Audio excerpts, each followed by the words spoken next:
हम अपनी औकात बिहार में दिखाएंगे। यह स्टेटमेंट हमारा नहीं है, बल्कि हम पार्टी के मुखिया और इस वक्त केंद्रीय मंत्री जीतन मांझी का है। जीतन मांझी ने आज पत्रकारों से बात करते हुए अपने ही गठबंधन यानी कि एनडीए गठबंधन पर जमकर हमला किया है। दरअसल केंद्रीय मंत्री जीतन मांझी ने पत्रकारों से बात करते हुए कहा कि जिनको जितना औकात है उसके हिसाब से टिकट मिला है, मतलब कि जीतन मांझी का कोई औकात ही नहीं है। झारखंड विधानसभा के चुनाव में एनडीए गठबंधन जीतन मांझी के पार्टी को एक भी सीट नहीं दिया था और दिल्ली में भी इस वक्त विधानसभा का चुनाव के तारीख का ऐलान कर दिया गया है और दिल्ली में भी जीतन मांझी के पार्टी को एनडीए गठबंधन एक भी सीट देने के लिए तैयार नहीं है। दिल्ली में तमाम पार्टियां इस वक्त अपने अपने उम्मीदवार के नाम का भी ऐलान कर दिया है। इसलिए जीतन मांझी ने पत्रकारों से बात करते हुए कहा कि हमें कोई औकात ही नहीं है, अब हम अपनी औकात बिहार में दिखाएंगे।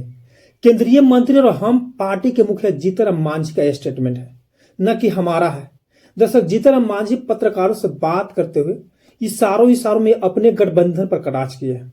जीतन मांझी ने कहा कि जिनको जितना औकात है उसके हिसाब से टिकट मिला। इसका मतलब कि जीतन मांझी के कोई औकात नहीं है।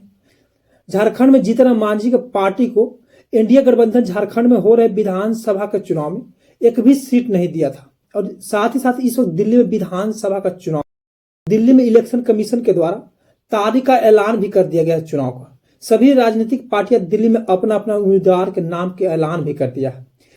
एनडीए दिल्ली में अपने सहयोगी दल के कुछ पार्टी को टिकट भी गिने चुने को दिया है, लेकिन वही जीतन मांझी को पार्टी को एनडीए गठबंधन दिल्ली में भी जिस तरह से झारखंड में टिकट नहीं दिया था उसी तरह से दिल्ली में भी नहीं दिया है एक भी सीट।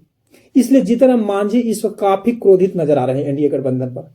और जीतन मांझी ने पत्रकारों से बात करते हुए कहा कि झारखंड में हमें कोई औकात ही नहीं था और दिल्ली में भी हमें कोई औकात नहीं है, इसलिए टिकट नहीं मिला हमें, तो अब हम अपना औकात बिहार में दिखाने जा रहे हैं।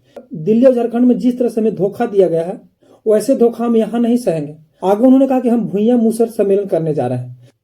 जब हम बिहार के मुख्यमंत्री के पद पर थे तो उस वक्त सभी को हम बहुत काम किए थे, महिलाओं को, लड़कियों को, युवाओं को, किसान को, हमने बहुत सारा काम किया था। आज बिहार में 60 से 70 लाख भुइयां मूसर जाति के लोग हैं और उससे भी अधिक हमारी पार्टी को दूसरे जाति के लोग वोट करते हैं। अब हम जनता के इशारों पर चलेंगे, अब हम जनता के बातों को मानेंगे, अब हम जनता के बातों को सुनेंगे।